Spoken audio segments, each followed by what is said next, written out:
Bonjour à tous, on se retrouve aujourd'hui pour la deuxième faction qu'on va présenter dans ce guide, donc la maison Harkonnen, qui comparée à la maison Atreid qu'on a vu précédemment, qui va être une faction beaucoup plus agressive.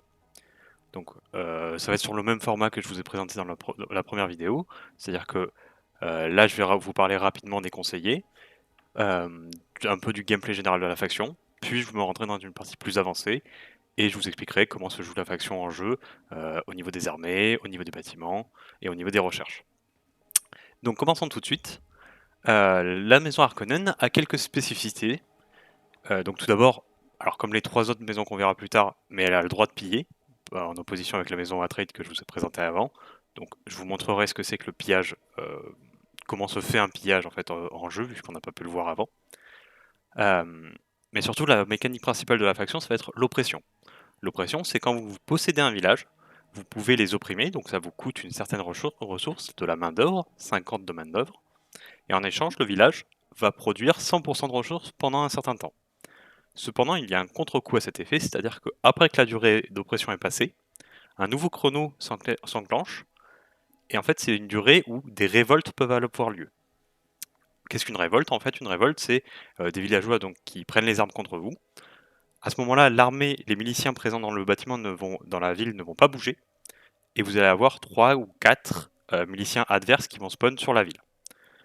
À ce moment-là, votre production est coupée, enfin, c'est vraiment la crise, et il faut s'en occuper. Donc, c'est tout un équilibre militaire entre est-ce que j'ai envie, militaire et économique, entre est-ce que j'ai envie d'avoir des révoltes ou est-ce que j'ai envie de récolter plus. Vous verrez que c'est une faction qui a un peu de mal à récolter en général, notamment à cause du malus qu'on va voir ici. La production de ressources est diminuée de base. Et en fait, tout le jeu des Harkonnen va se passer en général sur la milice et sur la gestion militaire de leur territoire. Vous pouvez avoir prendre très vite un très grand territoire, mais il faut réussir à le maintenir. Et on verra que la force de frappe, donc les armées Harkonnen sont très très puissantes pour tuer du milicien ou des unités peu armurées, on va dire. Donc je vous ai présenté l'oppression, je vous ai présenté rapidement la production de ressources réduite. Vous voyez qu'il y a un contre-coup à ce malus, c'est qu'en fait on peut augmenter par les miliciens la production. Et comme en général vous avez 3 slots de miliciens, voire, vous verrez un tout petit peu plus tard, 4 potentiels, vous pouvez totalement contrecarrer ce malus avec des miliciens. Donc c'est très important de fortifier vos villes avec des miliciens. Ça ne contrera pas les révoltes, ils ne se déploieront pas à ce moment-là, mais en fait ça augmentera naturellement votre défense et votre production. On a aussi l'atout corruption, qui en fait, comme on le verra plus tard avec la prime chez les contrebandiers, permet d'influer les votes. Je vous le présenterai quand on sera dans la partie. Pour la 5000 d'hégémonie et le 10 000 d'hégémonie, je vous les présenterai une fois qu'on sera en partie, qui sont débloqués, et donc on le verra directement en jeu. Au niveau des conseillers, alors, pour le premier conseiller, Fade Rota Harkonnen, je galère à dire les noms en général, ça va être un gameplay très centré donc, sur l'influence et par extension les votes et pas le piratage mais l'espionnage. L'espionnage, alors c'est pas écrit ici mais en fait les... Ah si pardon, c'est dans le bonus SNK, j'en reparlerai plus tard. Mais il y a une grosse mécanique d'influence et de piratage potentiel chez les Harkonnen. Donc c'est renforcer ce plan de jeu là, ce qui peut être intéressant, c'est pas le plus simple à jouer. Encore une fois, tout ce qui est espionnage pour moi c'est assez complexe à faire, mais ça peut être très rentable, notamment sur les assassinats. Peter de Vries, quant à lui, joue beaucoup plus sur les sondes. On verra que c'est une unité clé dans les armées Harkonnen, qui peut vraiment renverser des parties, enfin des échanges militaires en tout cas, et ça va renforcer les ornithoptères. C'est intéressant, ça commode bien le premier et le deuxième conseiller, vu que vous avez besoin des renseignements pour faire de l'espionnage. On verra que ce conseiller d'ailleurs combine très bien avec le quatrième. Donc c'est un conseiller qui est très très viable, je pense. Pour moi, le conseiller par contre le plus fort de la maison Harkonnen, c'est le Rabban Harkonnen. Parce qu'il augmente le nombre de miliciens de 1 possible. Donc je vous rappelle que ça combote avec cette production de ressources. Et en plus, l'oppression dure plus longtemps. Donc c'est vraiment, vous y gagnez tout avec ce conseiller. Et le dernier conseiller qui est pour moi, en fait c'est un duo pour moi, ils marchent très bien ensemble et ils vous offrent beaucoup de facilité sur les points forts des Harkonnen. Enfin, il renforce ses points forts. Yakin Nefud rembourse 50% de vos coûts quand une unité meurt. Ce qui fait que vous avez presque des unités gratuites en fait lorsque vous faites des combats, ce qui est extrêmement fort. On verra aussi que le coût de drogues de combat sont réduits, et je vous en parlerai un petit peu plus tard dans les combos par rapport à l'armée, mais drogue de combat est l'opération la plus forte dans l'armée Harkonnen, puisqu'elle renforce encore plus son côté létal. Donc je vais vous laisser là pour l'instant, et on se retrouve directement dans la partie. Et donc on se retrouve maintenant avec la campagne qui a avancé. Donc comme vous pouvez le voir, j'ai pris une grande partie de la carte, je me suis tendu quasiment jusqu'à mes voisins, donc les mercenaires, non les contrebandiers, Fremen et Atreides. Donc je suis quasiment au point où je vais devoir déclencher des guerres. Donc revenons rapidement sur la faction de la maison Harkonnen. Vous voyez que j'ai passé les 10 000 d'hégémonie, donc j'ai tous les bonus de débloquer de la faction, et on va commencer notamment par cela. Donc de base, le bonus principal de la faction, c'est l'oppression. Qu'est-ce que c'est? En fait, sur chacun des villages que vous allez prendre, vous allez avoir une possibilité, avec ce petit bouton, de lancer une oppression. À ce moment-là, votre village va récolter énormément de ressources, les bâtiments vont se construire plus vite, les miliciens vont se former plus vite. C'est une ressource extrêmement forte, enfin une mécanique extrêmement forte pour la faction, puisque ça veut dire que dès que vous prenez un village, vous vous installez, vous mettez vos miliciens, vos bâtiments, et vous commencez déjà à récolter de la ressource. Donc notamment pour les zones avec des épices, ça vous permet d'accélérer énormément votre récolte. Et généralement, vous allez essayer d'avoir toujours au moins un village qui est sous oppression. Mais il faut savoir donc que quand vous lancez l'oppression, vous avez le bonus qui est donc présent, et il dure un certain temps. Après ça, vous allez avoir un cooldown, un temps où vous ne pourrez pas relancer la compétence. Et, il faut noter une chose très importante, que vous allez avoir un debuff. C'est-à-dire que votre village va récolter moins après ça, va construire moins vite, et va recruter les mercenaires, les miliciens moins vite. Et surtout, point important, vous allez avoir des chances d'avoir des révoltes.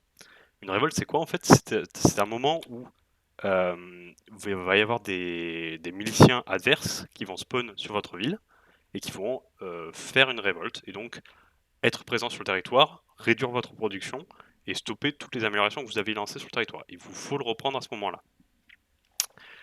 Vos miliciens d'ailleurs n'interviendront pas à ce moment-là. Ils seront considérés comme neutres, c'est-à-dire que ça ne déclenche pas une guerre de territoire et donc ils n'apparaissent pas. Donc il faut toujours avoir un œil sur les villages que vous oppressez, que vous opprimez, pardon, parce qu'en fait une révolte peut à tout moment apparaître tant que le cooldown n'est pas fini. C'est-à-dire que ce debuff que vous avez ne va pas durer indéfiniment, comme l'oppression, il dure un certain temps et puis après il disparaît. Et à ce moment-là, vous pouvez relancer. Vous pouvez relancer oppression même une fois que le debuff est présent. Comme vous voyez dans ce cas-là, je pourrais relancer opprimé. Ça ne supprime pas le debuff.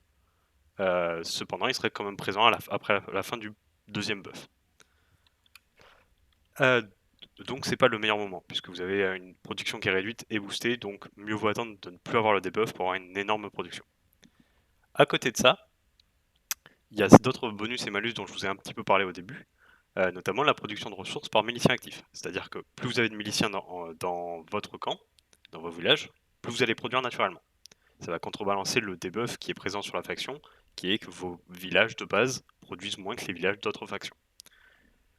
Il y a un quatrième point dans les bonus de faction de base, la corruption. C'est-à-dire qu'à chaque vote, vous voyez, vous pouvez appliquer sur certaines lois l'effet corrompre. En fait, c'est un effet qui va dire que la faction qui prend le vote, qui va gagner le vote, va perdre de la réputation auprès du Landsraad. Attention, point clé, ça peut s'appliquer à vous. C'est-à-dire qu'il y a même des résolutions où vous n'allez peut-être pas voter parce que la résolution ne vous intéresse pas tant que ça, mais vos alliés peuvent voter pour vous, et si personne ne s'est positionné dessus, vous pouvez gagner le vote et vous appliquer le malus vous-même. Donc c'est une mécanique qui est très intéressante parce que réduire la réputation, on va le voir un peu plus tard parce que je vais en reparler de la réputation, c'est une des clés pour gagner une partie, la réputation. Et donc réduire la vôtre, forcément ça fait mal. Cependant, appliquer de la bonne manière, vous pouvez quasiment à tous les votes mettre de la corruption sur une faction. Et si vous arrivez à cibler toujours la même, en fait vous allez détruire les avantages qu'il peut avoir, notamment en épices, ou en influence, ou en vote. Ce qui fait qu'en fait vous allez pas forcément vous-même monter, mais comme vous allez descendre toutes les factions, les votes vont être plus simples pour vous. Et vous allez de manière générale dominer plus facilement puisqu'ils auront moins d'hégémonie, moins de taux d'échange sur les pistes, et donc en fait vous allez snowball petit à petit comme ça en réduisant le snowball adverse.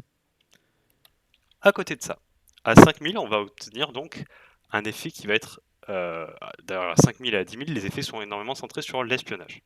Donc à 5000 comme je vous en parlais, en fait vous avez naturellement des chances à ce moment-là, dès que vous avez un agent en contre-espionnage, de capturer un agent adverse. Alors c'est une excusez-moi, pas du tout. Ça, c'est la fonctionnalité de base quand vous avez des agents capturés, quand vous capturez un agent d'une faction adverse. En fait, chaque jour, on va pouvoir convertir un agent à notre faction.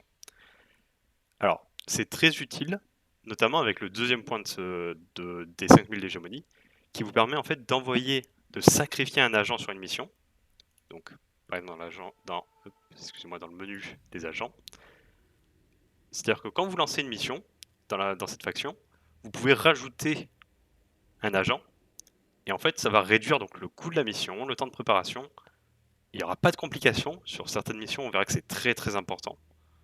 Et l'opération ne sera pas détectée. Ce qui veut dire que vous ne perdrez pas d'agents.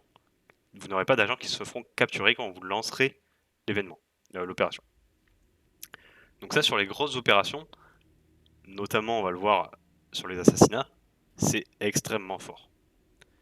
L'audit politique et les actions chômes, qui sont des opérations très très importantes et où vous n'avez pas envie qu'il se passe des mauvaises choses, et vous avez envie qu'elles aillent vite, puisque vous avez envie en fin de partie de les faire régulièrement, ça devient très intéressant de capturer un maximum d'agents pour ne pas sacrifier les vôtres.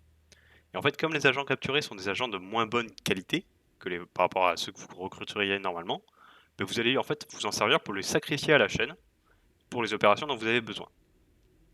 Et c'est une mécanique qui en fin de partie est très très puissante. Et enfin, le dernier point, à 10 000 d'hégémonie, vous avez une chance que les opérations se proc 2 fois quand vous allez les faire. On verra que notamment il y a une opération qui est les drogues de combat. Pouvoir l'enchaîner 2 fois ou avoir 2 fois du ravitaillement en plus pour soutenir votre armée, ça peut changer des combats. Et ça peut aussi vous faire économiser énormément de ressources. En plus de ça, vous gagnez un emplacement supplémentaire sur les cibles. Les cibles, je vous le rappelle, donc il ne faut pas confondre les factions, donc les ordinateurs que vous affrontez ou les joueurs, et les cibles. Donc les cibles, c'est Araki, Skill Spatial, la Chaume et le Landsrad. Ce qui fait qu'en fait, vous pouvez vous positionner avec 4 agents par cible. Et forcément, ça veut dire que vous pouvez multiplier le bonus par 4, au lieu de l'avoir 3 fois maximum pour les autres factions. Et vous pouvez monter très très vite et très très fort vos bonus, qui servent notamment, entre autres, pour les assassinats. Je le répète et je vais le répéter encore, quand on verra la technologie, mais cette maison a un énorme avantage sur les assassinats. Ça peut être très très facilement un de vos cœurs de gameplay, vous pouvez ne jamais rentrer dans le territoire ennemi et gagner votre partie. Sans même avoir les votes, sans même jouer tout le gameplay autour des votes, des rôles, même en sacrifiant aussi votre réputation, vous pouvez juste jouer les assassinats, aller tuer les 3 leaders adverses et gagner votre partie. C'est un plan de jeu tout à fait valide avec cette faction, excusez-moi. Donc ensuite, passons aux technologies. Donc comme je vous l'avais expliqué, il y a 4 points spécifiques à la faction. Donc je vais évidemment pas expliquer tous les autres points puisqu'ils sont génériques, mais on va voir donc ceux spécifiques à la faction. Le premier dont je vais parler, c'est la réputation cruelle. Réputation cruelle, en fait, c'est juste... alors, le centre d'interrogation, c'est un bâtiment classique. Je vous montrerai quand on ira... enfin, classique. C'est un bâtiment... c'est un district de votre capitale, je vais y arriver.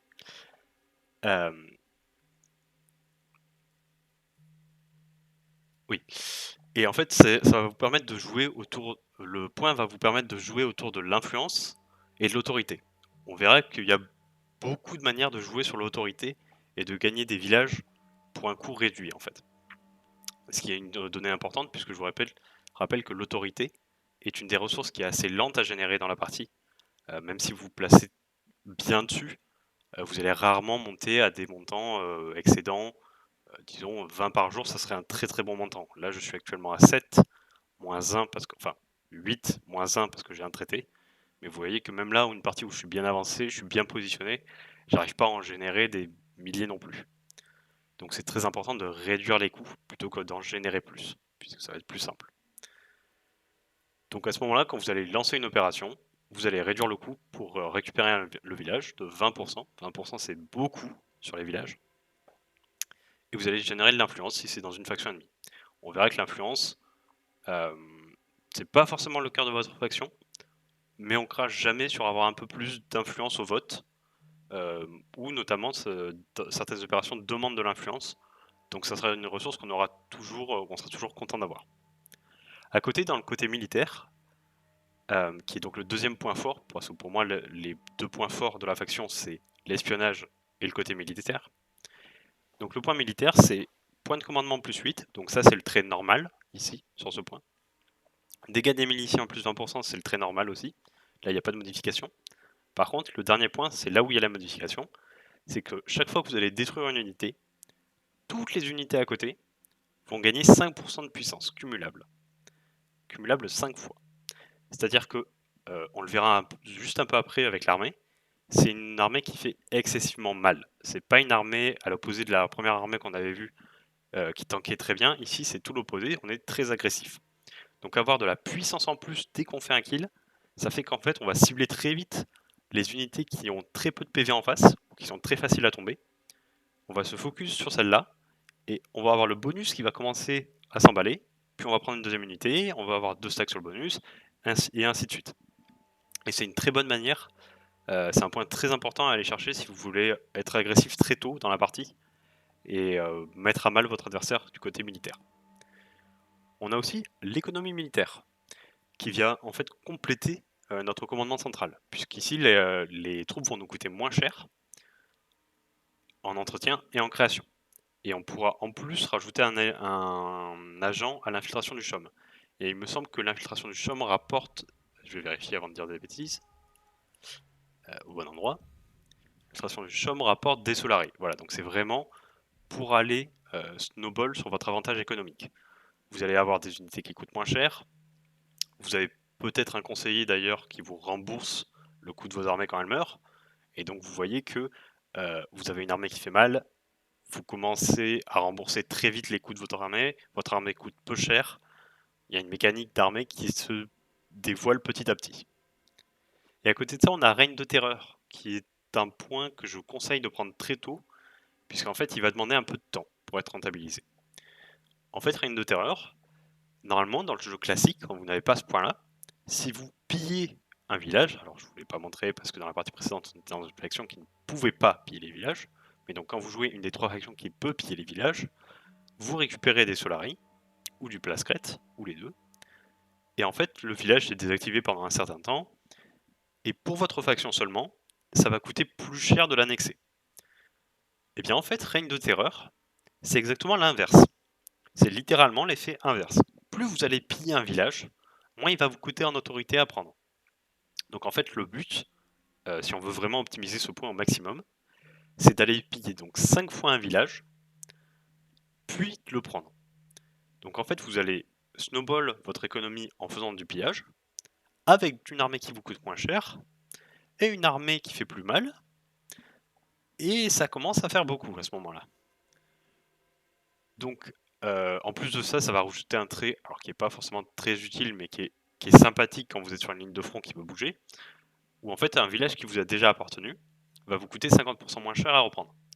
Donc en fait, vous allez vous permettre de perdre un village, ça va coûter cher en autorité à prendre pour votre adversaire, puisque c'est un village de faction, donc qui coûte naturellement un peu plus cher qu'un village neutre.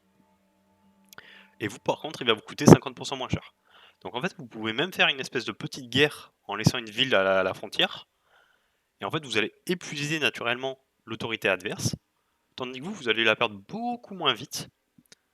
Et donc en fait, à un moment, vous allez retrouver un point où vous allez avoir l'autorité pour prendre les villages adverses, et l'adversaire sera obligé de les libérer et de ne pas les prendre, donc il n'aura aucun accès aux ressources économiques, et il pourra juste le libérer parce qu'il n'aura tout simplement pas d'autorité nécessaire pour prendre le village. C'est un point qui peut être très intéressant, notamment par exemple dans ce genre de partie où vous voyez que j'ai pris le centre de la carte, on est vraiment au milieu des 3 factions. En fait, c'est très probable qu'à un moment de cette partie, si je la continue, je perds ce village, je dois retirer mes troupes et reculer vers les deux autres villages que j'ai ici. Mais peut-être qu'à un moment, je vais re-avancer, et en fait, je vais pouvoir reprendre très vite la ville, puisqu'elle me coûtera beaucoup moins cher en autorité. Donc vous voyez que toute cette zone-là, ça va être une zone où il va y avoir beaucoup de combats, et c'est sûr que je vais prendre des villes, perdre des villes, et donc avec ce trait, ça va très vite être quelque chose de très rentable pour moi, parce qu'en fait, je ne perdrai pas beaucoup d'autorité par rapport à mes adversaires. Passons donc aux armées typiques. Alors, ce que j'appelle une armée typique, c'est le format qu'on a envie d'envoyer. Généralement, pour maintenir en place, vous voyez que j'ai un blob ici, et en fait, je maintiens des points de pression. Alors, j'ai pas eu le temps d'assigner les dernières unités que j'ai recrutées, les sondes furtives, mais on va tout d'abord d'ailleurs commencer par les sondes furtives, qui sont une unité donc. Alors, c'est pas vos premières unités, ça arrive un peu plus tard dans la campagne, mais c'est pour moi l'unité la plus forte de la faction. Alors là, vous allez me dire, ouais, mais ça a pas de PV, enfin 100 PV, c'est rien par rapport aux autres troupes. 15 de dégâts, c'est pas exceptionnel. 1 d'armure, ouais, ça tank même pas. Qu'est-ce que ça peut avoir de si fort? Bien en fait, c'est leur passif qui est intéressant. C'est-à-dire que quand cette unité va mourir, toutes les unités au combat à côté vont gagner 20% de puissance, donc c'est énorme, et 2 d'armure, donc c'est beaucoup de tanking. Et en fait, vous avez une armée qui naturellement ne tank pas tant que ça. Vous avez le Cerbère qui va tanker, on repassera sur lui juste après pour expliquer ses stats, mais vous voyez qu'en termes d'armure et de PV, on n'est pas sur la maison Atreide. On est vraiment sur une maison beaucoup plus agressive. Donc en fait, ici, on va renforcer évidemment le côté agressif, mais aussi le côté défensif, qui nous manque. Donc en fait, quand vous allez pouvoir faire différentes configurations, mais dès que vous mettez une sonde furtive dans un groupe d'armées, il faut qu'elle passe devant, qu'elle prenne l'agression. Il faut absolument pas qu'une sonde furtive reste en vie à la fin d'un combat. Vous allez remplacer très très souvent vos troupes dans cette armée. C'est une des armées d'ailleurs où vous allez le faire le plus souvent. Donc faut pas avoir peur de perdre des unités, et il faut clairement pas avoir peur de perdre des sondes furtives. Elles sont là pour mourir, elles sont là pour vous faire gagner des fights. Donc le mercenaire, je ne reviendrai pas dessus parce que c'est une unité générique que toutes les armées peuvent avoir. Et son bonus, c'est juste que quand elle tue des unités adverses, elle gagne des bonus de puissance et d'armure. Vous voyez d'ailleurs que c'est la moitié du bonus d'une sonde furtive. Et que la sonde furtive, elle le met pas sur elle, mais elle le met sur toutes les unités. Donc le mercenaire, qui n'est pas une mauvaise unité, ne le fait que pour lui-même. Vous voyez à quel point le bonus peut être puissant. Donc revenons sur les unités donc, de base, le soldat et l'artificier de la faction. Le soldat, c'est très simple, c'est-à-dire que c'est une unité qui va pas tanker tant que ça comparé donc à d'autres unités du même tiers, on va dire, d'autres factions. Cependant, elle va faire excessivement mal, puisqu'elle commence à 18 de puissance. Elle a 400 PV et 3 d'armure, bon c'est plutôt générique pour une unité de ce tiers. Mais surtout, elle va gagner jusqu'à 50% de puissance en perdant des PV. Ce qui fait qu'elle va taper très très fort quand elle va être aux portes de la mort. Et comme on est sur une armée qui est naturellement très agressive, bah, c'est une frontline qui va marcher dans le bon sens pour nous. À côté, on a l'unité d'artificier, donc c'est les équipes de démolition classiques. Sauf que elles, naturellement, en fait, les unités de démolition, donc les unités qui seront à ce rang-là, le deuxième, c'est les unités qui retirent de l'armure, etc. Elles font déjà des dégâts en zone. Quand elles frappent, ça touche les unités à côté. L'artificier, son point clé, c'est que lui va le faire, mais en faisant plus de dégâts encore aux unités à côté. Donc c'est très fort, notamment pour faire fondre une frontline adverse, donc les unités de corps à corps, où en fait vous allez avoir des soldats qui tapent très fort, même en fin de vie, surtout en fin de vie d'ailleurs, et les artificiers qui vont tuer 2-3 unités de corps à corps en même temps. À côté de ça, on a l'exécuteur, qui est une unité qui maintenant se renforce avec les kills. Donc vous voyez que exécuteur et mercenaire, on commence à avoir aussi une petite synergie, et qui va gagner 15% de puissance. Alors 15% cumulable 5 fois. Vous commencez à avoir le délire avec le point de recharge dont on a parlé tout à l'heure, qui pouvait augmenter donc d'un certain pourcentage quand on faisait des kills, de 5% si je me souviens bien. Donc vous voyez que là, toute l'armée en fait a un sens, et c'est l'agression. Sinon, en termes de stats défensives, elle est très basse, 300 PV, 2 d'armure. Vous voulez faire tanker vos soldats ou vos cerbères plutôt que l'exécuteur. L'exécuteur étant aussi une unité de corps à corps, vous allez essayer de le faire passer sur le côté et surtout le faire passer en deuxième ou troisième, selon votre ligne. La sonde furtive, je vous en ai parlé. Et enfin, le Cerbère. Le Cerbère, pour savoir, quand il était en alpha encore, enfin dans la version avant, c'était encore plus fort que ça. C'est-à-dire qu'il avait à peu près les mêmes stats, et quand il passait à 30% de ses PV, il augmentait son armure. Ce qui rendait l'unité complètement débile en termes de statistiques. Donc actuellement, on a une version un peu plus saine, c'est-à-dire qu'elle a toujours 700 PV, elle a 19, donc elle tape relativement fort par rapport au reste de l'armée. Enfin, et pourtant, on a une armée agressive. Hein. Et 6 armures, donc c'est très tanky, c'est une unité de fin de jeu. Et quand elle passe à 30% de ses PV, elle régénère ses PV de 30% par jour. Donc en fait, c'est une unité qui va perdre un certain nombre de PV durant le début du combat. Puis une fois que vous allez tomber à 30%, vous allez vous stabiliser en fait, parce que naturellement vous avez de l'armure, donc vous allez encaisser, et vous allez régénérer presque autant que vous allez prendre. Donc pour moi, prendre un ou deux cerbères dans votre armée, ça vous stabilise votre front, puisque le soldat, en fait, c'est pas une unité qui va tanker tant que ça. Il va prendre, mais il va surtout rendre en termes de coups.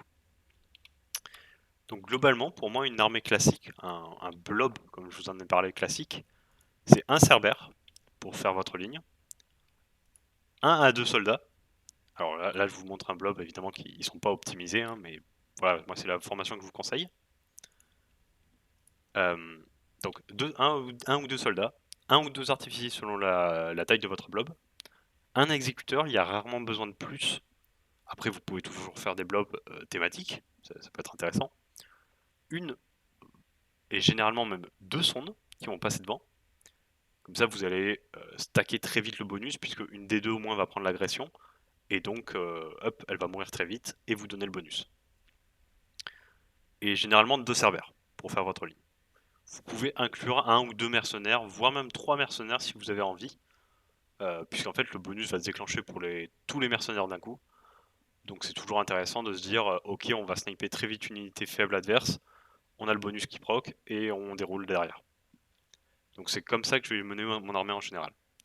À côté de ça, on va passer donc maintenant sur la capitale. Alors vous voyez que j'ai déjà installé mes bâtiments. Donc il reste évidemment des bâtiments génériques. Par exemple, la cuve de recyclage, on l'a déjà vu chez la maison précédente, parce qu'en fait, il y a un certain nombre de bâtiments qui sont communs. Filiale du CHOM, par exemple, est un bâtiment commun. La centre de moissonneur est un bâtiment commun. Centre de recherche, bâtiment commun. Et en bâtiment spécifique, on va avoir le centre d'interrogation. Donc en fait, là, c'est vraiment si vous voulez aller chercher un plan de jeu opération ou assassinat, et vous allez générer énormément de renseignements. Et en fait, vous voyez que ça proc sur les pillages de villages. Donc ça va renforcer l'idée qu'on avait ici avec le règne de terreur, qui est donc le point de recherche qui disait que plus vous pillez un village, moins il va vous coûter cher à annexer. Donc ça peut être un vrai plan de jeu qui peut se baser là-dessus sur je prends des villages, je génère beaucoup de renseignements, je rajoute des bâtiments de renseignement dans ces villages. En fait, comme ça, vous allez faire une économie de renseignements et d'agents. Et à partir de là, en fait, vous allez préparer un plan de jeu d'assassinat. Service de renseignement peut être très très bon dans ce état d'esprit, puisque ça va renforcer votre vitesse de recrutement et la production de renseignements, et ainsi que vous autoriser de faire 2 opérations supplémentaires. Vous voyez que là, j'ai que 3 opérations de préparer, et je peux pas en mettre plus, parce qu'il me faut ce bâtiment. Alors, pour le reste, c'est quasiment que des bâtiments génériques, il me semble. Ambassade est générique, administration est générique, caserne générique. Ok, il me semble qu'ils sont tous génériques. Je vérifierai si je me suis pas trompé, mais il me semble que c'est ça. Et moi, ce que je vous conseille, c'est toujours d'aller chercher donc les deux bâtiments, enfin les deux districts complets de bâtiments jeunes.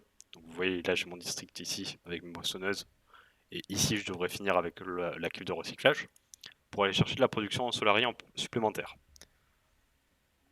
Vous voyez que là, en termes d'économie, je suis déjà assez bien, mais je pourrais renforcer encore plus avec ce prêt.